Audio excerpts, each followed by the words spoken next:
Hello everyone, it's Kyle Warsinski and I'm going to be doing my week 5 presentation for MPA 545 on unions, the Janus Supreme Court case, and Act 10 in the state of Wisconsin. The union I chose to study for this week's presentation is SCIU 721. They are a Southern California based union and they represent public employees, hospital employees, court employees, law enforcement, streets, water, sanitation, parks, city hall employees, really the gamut of different public agencies. Some of the notable agencies they do have as employee members are LA County, Ventura County, Riverside County, Santa Barbara County, which is in Southern California, but it's on their list. The cities of Azusa, Beaumont, Palm Springs, Pasadena, Santa Ana, and San Fernando. So that's who they are, what they represent.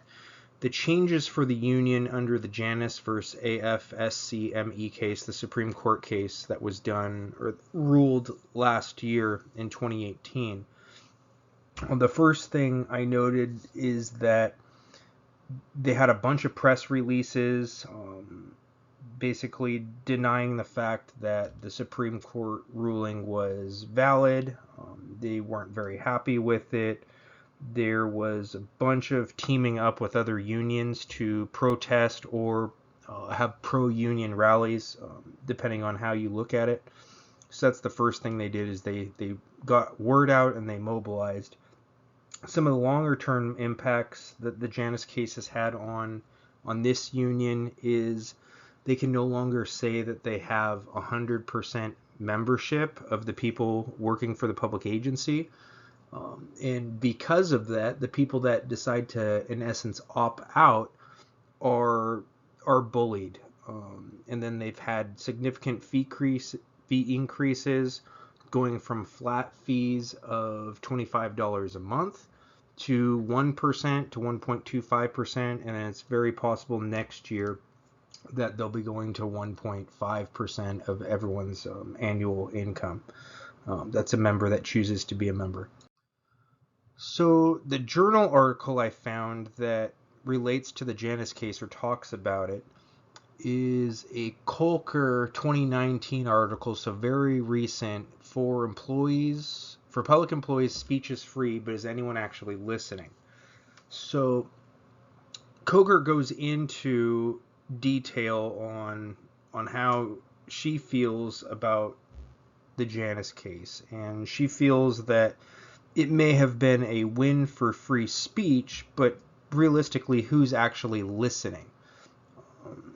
She feels that because the union's rights have been compromised or their power has been hit down a couple rungs on the ladder, that it makes it easier for government to just completely ignore the union workers and their other workers.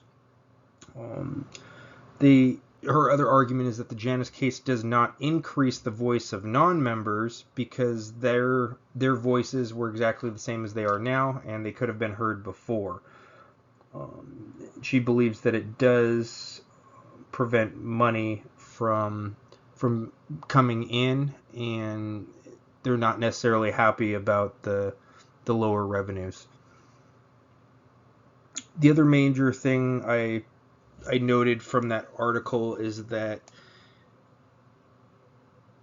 they want to continue to organize and then basically turn up the volume of what they can talk about. So she felt that the case tried to limit the union voice, so that every individual needs to work together to turn up their own volume, because many voices or an organized voice are louder than just one person. So I also found a news story that discusses the Wisconsin Act 10 bill of 2011. The source I found was the New York Times newspaper. The thing I learned I didn't know before is basically the entire Act 10. I'm not that familiar with collective bargaining or those types of things. So Act 10, what it did was it prohibited paycheck deductions. It prohibited unions from making those mandatory throughout the state. It eliminated union members' rights to bargain over hours, conditions of employment, and pay. And it also limited pay increases of public employees in the entire state of Wisconsin to what inflation was for that year. It also, one other thing I didn't know is that it dramatically decreased the campaign funds for political parties that unions would support during the 2016 presidential election. And the New York Times article was talking about how that may be of one of the reasons that the candidate that won the election won is because there was less campaign funds given to the other side in Wisconsin. So how does the story relate to this week's material? I think it really showed. So this is how it relates to this week's material. I think that it showed high public employee union dependence, because as soon as the act happened, they were scrambling and they weren't really ready. And that's the second point, is that union and the collective bargaining weren't ready for a battle, and it was really neglected by the supporters at that time. They didn't realize what they had and what they really liked until it was basically removed by the government. And another thing that it shows is relates to this week's material are those campaign contributions that we learned about. I have a picture of Joe Biden on there because he's very pro-union, and he looking for votes, campaign contributions in exchange for increased collective bargaining rights. And that's kind of detailed in this week's materials. The last thing I had is that the state of California should not necessarily be worried about it, because we have a very strong union base and strong Democratic Party that's going to take care of those members within our state. So thank you so much for watching. I look forward to watching all your presentations as well. Bye-bye.